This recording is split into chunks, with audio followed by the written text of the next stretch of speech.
Hello, it is Ryan, and we could all use an extra bright spot in our day, couldn't we? Just to make up for things like sitting in traffic, doing the dishes, counting your steps, you know, all the mundane stuff. That is why I'm such a big fan of Chumba Casino. Chumba Casino has all your favorite social casino-style games that you can play for free anytime, anywhere with daily bonuses. That should brighten your day a little. Actually, a lot. So sign up now at ChumbaCasino.com. That's ChumbaCasino.com. No purchase necessary. VGW Group. Void where prohibited by law. See terms and conditions. 18+. With Lucky Land Slots, you can get lucky just about anywhere. Dearly beloved, we are gathered here today to... Has anyone seen the bride and groom? Sorry, we're here. We were getting lucky in the limo and we lost track of time. No, Lucky Land Casino. With cash prizes that add up quicker than a guest registry. In that case, I pronounce you lucky. Play for free at LuckyLandSlots.com. Daily bonuses are waiting. No purchase necessary. Void where prohibited by law. 18+. Terms and conditions apply. See website for details.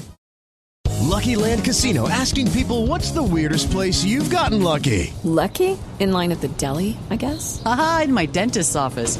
More than once, actually. Do I have to say? Yes, you do. In the car before my kids' PTA meeting. Really? Yes. Excuse me, what's the weirdest place you've gotten lucky? I never win and tell. Well, there you have it. You can get lucky anywhere, playing at LuckyLandSlots.com. Play for free right now. Are you feeling lucky? No purchase necessary. Void where prohibited by law. 18+. Terms and conditions apply. See website for details. This is Beijing Bound, the countdown to the 2022 Winter Olympic Games. I'm Michael. I'm John. The medal factory in winter sports for Team GB could be Skeleton. Based in Bath, the women's team have won medals for the past 5 Winter Olympics, including 3 golds. Laura Deas won bronze in Pyeongchang 4 years ago when Lizzy Yarnold took top spot on the podium, and now Laura's back and Beijing Bound. I'm really excited. I think it's been a hard 4 years in some ways. There's been plenty of ups and downs, and I think I'm just so grateful to be pulling on the Team GB kit and going and representing my country at the highest level again, because it's something that, you know, you never take for granted as an athlete, and so few people ever get to experience 1 Olympic Games, let alone 2. I'm just feeling really thankful right now, and just trying to stay COVID free for the next week or so so I can actually get on that plane. Well, when we talk about British skeleton, and particularly the women in British skeleton, there is that long tapestry of medal success. You're part of it. Does that bring a bit of pressure this time, or do you think, you know, I was there 4 years ago, I can be there again?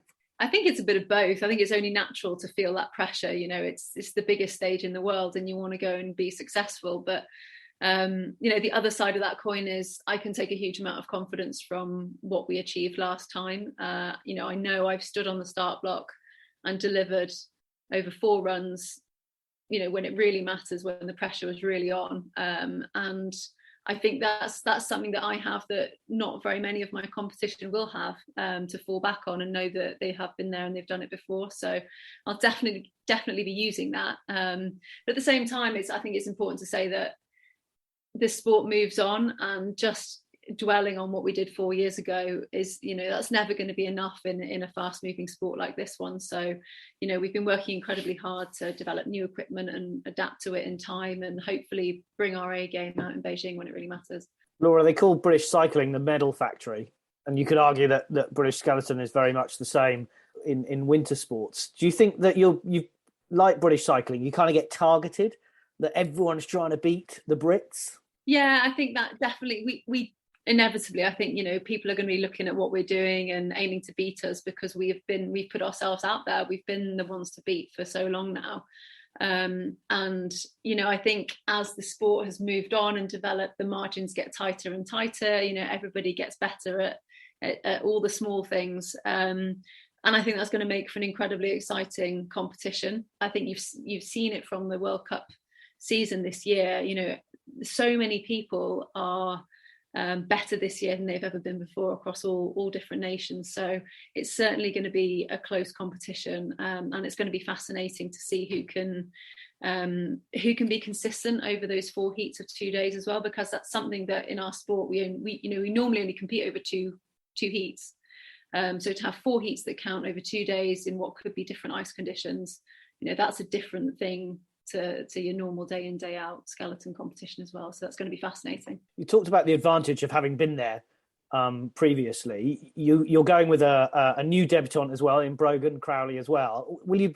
I'm assuming Lizzy helped you 4 years ago. Do you see yourself as the experienced older teammate? I like to think that I help and not hinder. Yeah, I mean, obviously, there's always questions that you have as an athlete going to their first Olympics. You know, what's it going to be like? What do I need to pack? You know, just practical stuff like that I remember asking Lizzy, and it's really nice to be able to pass some of that on. And yeah, I don't mind being that sort of, you know, veteran member of the team. I enjoy it, and I just hope that they find me helpful and not irritating.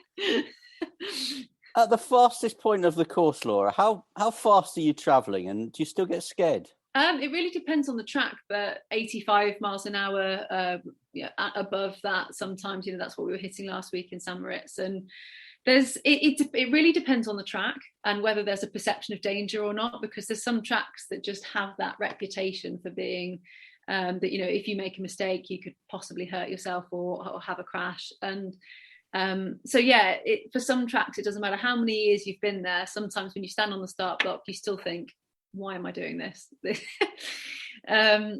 you know, it's so addictive. The adrenaline rush is incredible when you get down the track and you've conquered it, you've had a good run, and you just want to go back up and do it again. And I think, you know, that's probably why I've continued in the sport as long as I have, is because, you know, you're constantly searching for those improvements and that perfect run that you may not have had on that track before. So yeah, certainly addictive.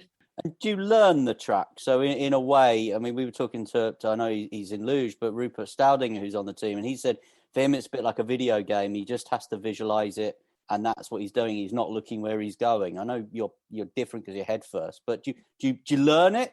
Yeah, absolutely. By the time we come to race on a track, I'll have done probably hundreds of mind runs, as we call them, where you visualize yourself going down the track in different scenarios.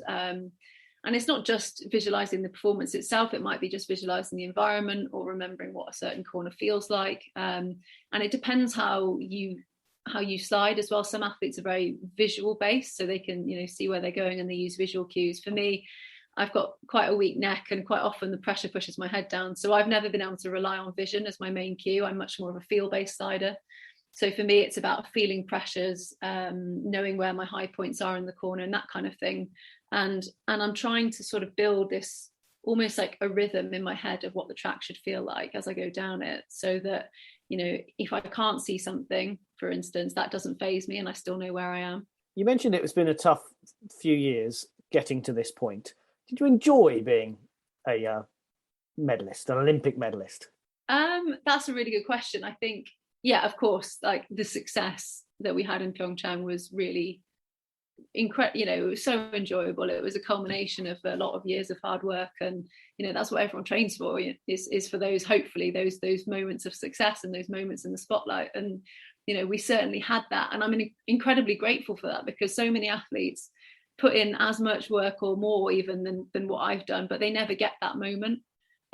So you know, I'm incredibly grateful for that, and I'll never take that for granted. But that doesn't mean that it's been easy either. It's been, you know, there's been a lot of change in the last 4 years that I've had to adapt to, and along with, you know, the sport changing as well, and just the things that everyone else has had to deal with as well. You know, COVID, the pandemic, all those questions and all the uncertainty we've all had to deal with, and you know, I'm no different in that sense. So yeah, but I'm so grateful that I've sort of made it through this 4 years, and I'm fit and I'm healthy, and going to a second Olympics. And last one for me, I just noticed this week on Insta, you posted a picture of you with eyes on the prize. So is that what it is all now about? You've spoken to annoying people like me and Michael today. Once that's out of the way, you can get on the plane and you can get there and focus on what you need to do.